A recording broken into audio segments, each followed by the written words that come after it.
Hi! Ako nga pala si Ate Kat. Naranasan nyo rin ba na maging class officer sa section nyo?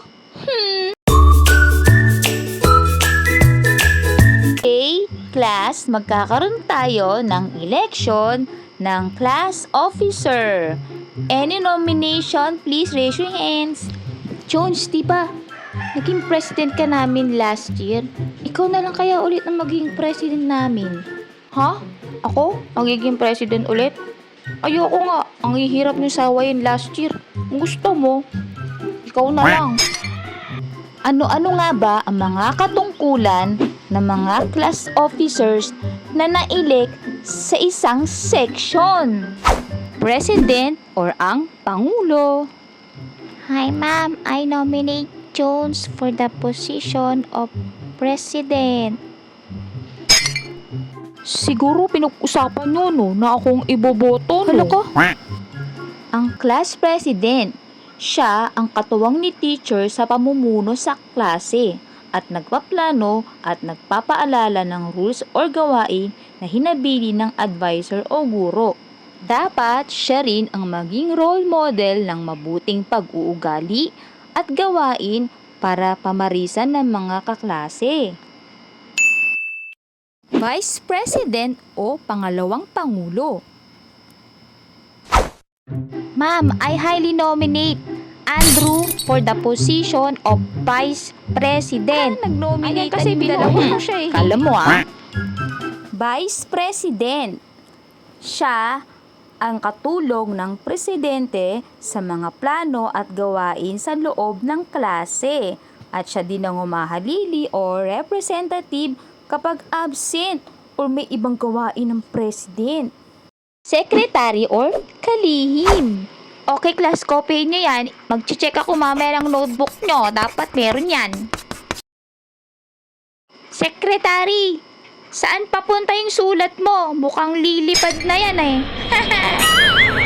Ang secretary, dapat maganda ang sulat kamay or handwriting.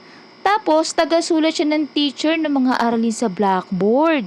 At minsan, siya din yung tagalista ng noisy or maingay.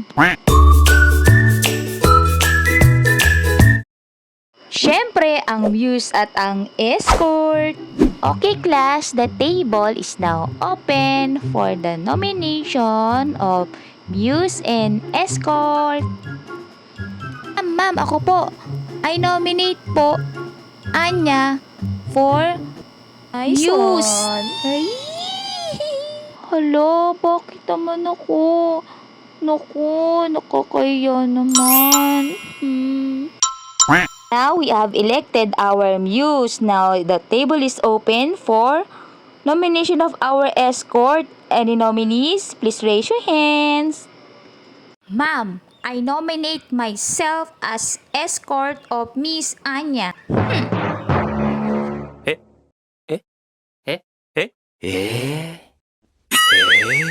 Ang muse at ang escort, sila yung pinakamaganda at pinakagwapo sa klase or good looking sa lahat.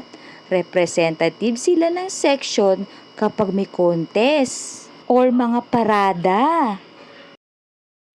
Ewan ko ba kung bakit hindi ako na-nominate or na-elect as Miss dati. Char lang.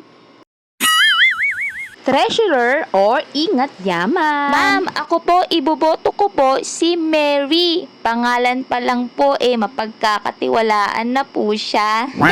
Ang treasurer, siya ang nangangasiwa ng budget at nangungulekta at nag-iingat ng pera. At siya rin ang nag-record ng mga transaction at nire-report o inuulat niya ang mga status ng class finances. Ay nako, ayoko na talaga maging treasurer next year.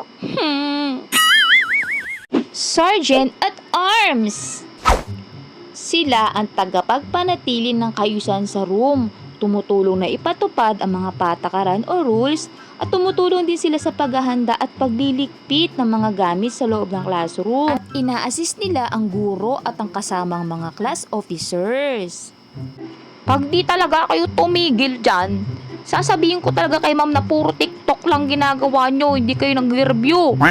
Ang auditor at public information officer. Naku, wag na natin pag-usapan ng auditor at ang PIO kasi ibang officers din naman nagtatrabaho ng trabaho nila, di ba?